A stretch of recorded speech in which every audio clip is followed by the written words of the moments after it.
Minesh-shaytanir-rajim. Bismillahir-rahmanir-rahim. I am Major Manager, Lecturer Political Science, BHSS, Mayapura with today's topic for class 12th. My topic is hegemony of the US as hard power and soft power. US की हेजमोनी जो है as a hard power क्या कहती है और as a soft power क्या कहती है। पहले हम देखते हैं कि हेजमोनी क्या है। Hegemony, what is the meaning of hegemony? जब पूरे दुनिया में सिर्फ एक सेंटर हो पावर का, बैन अक़वामी सिस्टम के लेवल पे, इट इज कॉल्ड द हेजमोनी। यानी जब पूरी दुनिया में एक ही सिस्टम ऑफ पावर जो है वही होगा और उसका कोई कंपीट करने वाला नहीं होगा, and there is no any other power जो इसका कंपीट करे, तो only and single power in the world international system that called hegemony. यानी वो ताकत जो दुनियाई लेवल पे सिर्फ इंटरनेशनल लेवल पे सिर्फ एक सिस्टम है, जो सिर्फ एक ही मुल्क के पास है, वो है अमेरिका। इस वक्त उसके पास इस वक्त हेजमोनी है। या हम यूँ कहेंगे कि ये एक मिलिट्री पावर होती है, यानी पूरी दुनिया में जो सबसे बड़ी ताकत मिलिट्री के लिहाज से है वो इस वक्त अमेरिका के पास है। तो हम कहेंगे कि सिर्फ एक ही पावर जिसका कोई कंपीट करने वाला नहीं है, जिसका कोई सानी नहीं है, यहाँ पे हेजमोनी का नाम दिया गया है। इंटरनेशनल पॉलिटिक्स में जहाँ तक कंट्रीज का सवाल है, हर कोई कंट्री जो है या हर कोई ग्रुप जो कंट्रीज का है वो हमेशा ये इस ट्राइब में लगे हैं, वो इस कोशिश में लगे हैं कि हम पूरी दुनिया की जो ताकत है वो हम कैप्चर करें, वो हम रिटर्न करें, यानी हम पावरफुल बन जाए हर लिहाज से, चाहे मिलिट्री हो या बाकी फील्ड्स हो। तो इस वक्त दुनिया का हर कोई मुल्क जो है इस वक्त इसमें लग चुका है। तो ये मिलिट्री, ये पावर जो है, यानी जिसके लिए पूरी दुनिया इस वक्त कोशियां हैं, या दुनिया के सारे ममालिक जो हैं वो इस वक्त कोशियां हैं इसके लिए, ये किस सूरत में हो सकता है? ये मिलिट्री की सूरत में हो सकता है। यानी power can be in the form of military domination, यानी मिलिट्री डोमिनेशन हो सकती है, या इसी तरह कोई मुल्क जो है वो अपने इकोनॉमिक पावर बढ़ा सकता है, या इकोनॉमिक में वो अपने आप को बड़ा चढ़ा कर पेश करना चाहता है। एंड कल्चर डोमिनेशन या डोमिनेंस, यानी ये दो तीन चीजें जो हैं जिसमें मिलिट्री डोमिनेशन है, जिसमें इकोनॉमिक पावर है और कल्चरल डोमिनेंस है। और जब यूएसएसआर की डिसइंटीग्रेशन हुई है तो इस वक्त तो उसके बाद वर्ल्ड पॉलिटिक्स में अमेरिका, यूएसए जो है उसने ये डोमिनेंस हासिल की। तो इस तरह से हम समझ गए हैं कि पहले हमने देखा कि हेजमोनी क्या है। हेजमोनी वो ताकत होती है जो एक मुल्क के पास अकेली होती है, इंटरनेशनल सिस्टम पे इसका कोई सानी नहीं होता है। तो खासकर ये जो हेजमोनी जिसे हम कहेंगे, ये किस फॉर्म में होता है? ये मिलिट्री डोमिनेशन में होता है, या इकोनॉमिक पावर में होता है, या कल्चरल डोमिनेंस में होता है। और डिसइंटीग्रेशन ऑफ यूएसएसआर के बाद अमेरिका जो है उसने वर्ल्ड पॉलिटिक्स जो है हासिल की है। Hegemony of USA is hard power. Hard power के तौर पर जब हम इसकी बात करते हैं, हार्ड पावर के तौर पर जब हेजमोनी की बात करते हैं तो क्या है? हेजमोनी एज हार्ड पावर जो है ये रिलेट करती है किनके साथ? रिलेशंस के साथ। ये होती है पैटर्न्स होती है, या मिलिट्री की बैलेंस जो होती है, जो तवाज़ुन होता है मिलिट्री का, या इनकी कैपेबिलिटी होती है स्टेट्स के दरमियान। स्टेट्स के दरमियान मिलिट्री की रिलेशन जो होती है, पैटर्न्स को ये बैलेंस होती है। तो जो नेशन है इस वक्त पूरी दुनिया में जितनी सारी मिलिट्री है या जितने सारे स्टेट्स हैं उनके दरमियान रवाबित है किस मिलिट्री कैपेबिलिटी के तौर पर, या बैलेंस करने के तौर पर, या रिलेशंस रखने के तौर पे। तो इस तरह से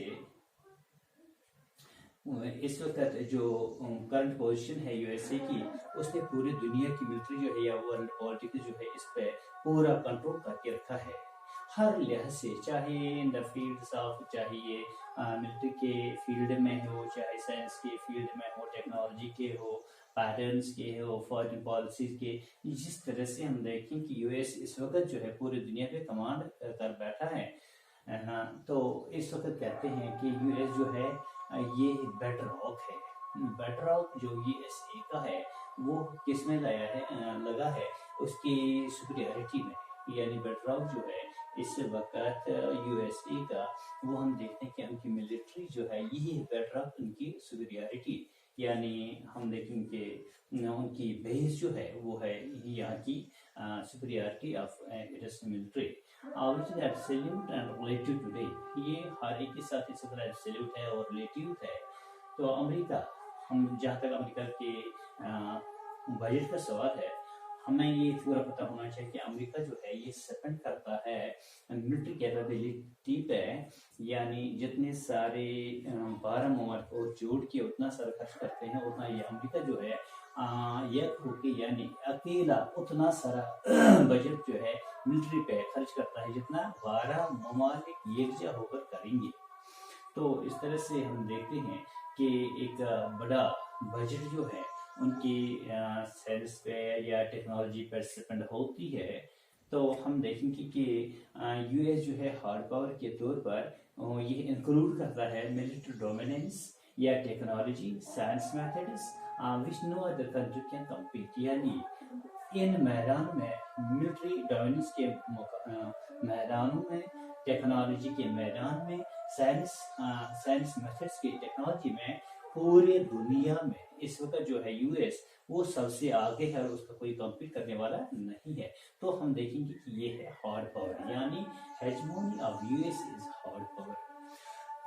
तो जहां तक hegemony of USA soft power का ताल्लुक है, ये हम देखते हैं कि ये predominance of USA in the world today ये बेस हुई है किस पे, as its military, not only military. यानी एक मुल्क की ताकत जो होती है वो सब मिलिट्री के हाथ में नहीं होती है, बल्कि बाकी फील्ड्स भी होती हैं जिनसे ये मुल्क चलता है। इसमें कल्चर है या मैन्युफैक्चरिंग है या इंडस्ट्रीज है या बाकी जितनी सारे फील्ड्स हैं उनमें तरक्की करना, यानी एक ही यानी हार्ड पावर से मुल्क नहीं चलता है, बल्कि उसके लिए सॉफ्ट पावर का होना लाजमी है। यानी हम अब देखते हैं कि कल्चर प्रेजेंस जो है अमेरिका की, ये सबसे बड़ी जो richest and most powerful culture on the earth. हम देखते हैं कि पूरी दुनिया में, पूरे क्या कहते हैं, पूरे यूनिवर्स में या कायनात में इस वक्त हम देखते हैं कि अमेरिका जो है इसकी कल्चर पोजीशन जो है या बाकी हम देखिए बाकी मैदान में जैसे हमने देखा है कि हर मैदान में ये आगे हैं। यानी पूरी दुनिया में पावरफुल कल्चर है ये on the earth, and there is no any compete of it. यहाँ पे कोई इसका मुकाबला नहीं है। This attitude is called the soft power. यानी जब मिलिट्री को छोड़कर बाकी मैदानों में, मिलिट्री को छोड़कर मिलिट्री साइंस या टेक्नोलॉजी की बात हम कर रहे थे, तो वहाँ पे हार्ड पावर आ गया है। तो उसके अलावा जितने सारे कल्चर है या बाकी मैदान जो हैं, वहाँ भी जो यूएस जो है अर्थ पे सबसे पावरफुल माना जाता है। ये एटीट्यूड जो इसका है इसे सॉफ्ट पावर कहते हैं। ये एक असल में ये एक एबिलिटी है जो परसुएट करती है रादर देन फोर्सिंग, यानी फोर्स के बजाय जिस पे ये ज्यादा फोकस रहती है। This was in the way that he proves it is superior to USSR. और यही वजह है, यानी वहाँ जंग जदल से नहीं, वहाँ परसुएट से, वहाँ एतमाद से उसने पूरी दुनिया पे खासकर यूएसएसआर पर अपना कब्जा जमा लिया है।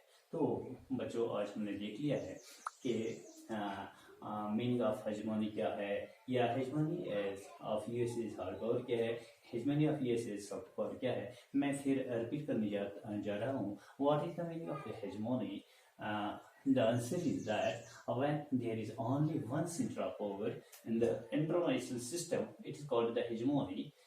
In international politics, countries and groups of countries are constantly trying to capture and retain power. Power can be in the form of military domination, economic power, and the cultural dominance. After disintegration of USSR, USA dominated the world politics.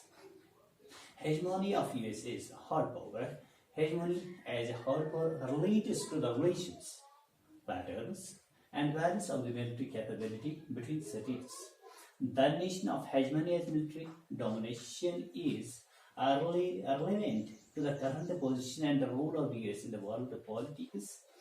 The bedrock of US power lies in the overwhelming superiority of its military power, which is absolute and relative today. America, American spends more than on its military capability than the next two powers combined together. A large part of the budget is spent on technology, so US as hard power generally includes military domination, technology, and science methods of which no other country can compete. Second point, that is hegemony of US is soft power. The predominance of the US and the world today is based not only as its military and economic power, but also its cultural presence. America is the most radioactive and most powerful culture on earth. This attitude is called the soft power. That is the ability to persuade rather than forcing. This was a way that US proved its superiority over USSR. This is done for today, and inshallah I will present myself tomorrow with an chapter. Thank a lot and sure that you will be the positive learners. Thank a lot.